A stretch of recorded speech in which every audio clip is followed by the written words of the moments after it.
Hi everyone. So in that video, we will take a look on the process of the execution of non-vector interrupt. So as you can see, I have drawn a block diagram here.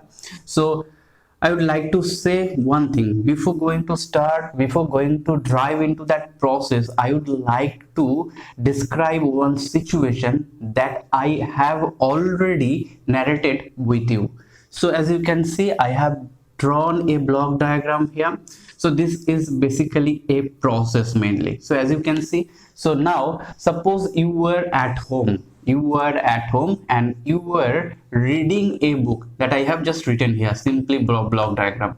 You were reading a book and you were at home. So and your mother came to you, your mother here is came to you and just here and just instructed you to go to market.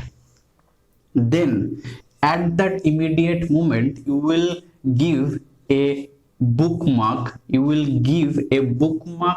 to the page what you were reading, and then you went to the market and finished all the job, and then you straight come back to the home. That you can see by the direction, you straight come back to the home, and then you will start to reading from the page where you did a bookmark. That means if you notice, then you will find this completely entire this huge, the big rectangular box is defining this big rectangular box is defining the reading process or the process of reading. So in that reading process, your mother was an interrupt.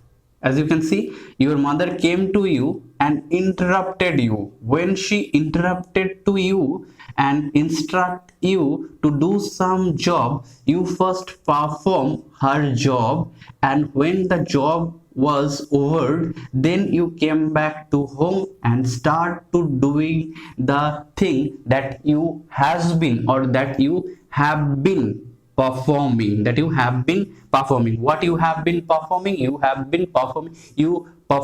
You were reading, or you have been reading. So that is the first initial process. You come back to the first initial process. The same thing is happened with the microprocessor. So suppose a microprocessor has been processing or executing a main program. When the interrupt request come from the outside, and then this interrupt request interrupted to the microprocessor process. So when the interrupt request come from the to the my outside, then microprocessor stop immediately the execution of main program execution immediately stop the execution of main program execution, and first execute the interrupt request. That you can see, you first execute the your mother instruction here. So first microprocessor first execute the interrupt request, and then when the interrupt request process is over, then microprocessor come back to the main program. That you can see, you have came back to the home and start to doing the thing what you were performing or what you were doing. So same thing, microprocessor will came back to the main program and will start to performing, or will start to executing the rest of the program what it has been performing or what it has been executing from the first. So this is the process. Someone has interrupted you, that's why I have written here the interrupt. This is the interrupt, and this is the reading process, and this is a interrupt has been executed by going to market. Here you went to market and executed all the thing. So we will see when interrupt will be executed, when microprocessor will get some interrupt will be executed by executing some subroutine.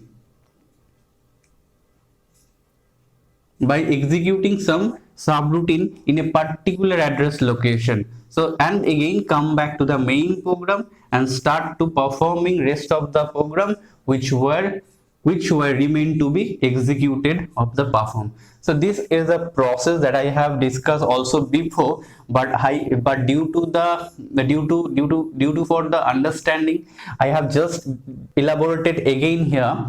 So now we will move to the main block diagram of the execute, where we will see the execution of non-vector interrupt, and this process we will see in detail in this coming slide. So let's move to that slide.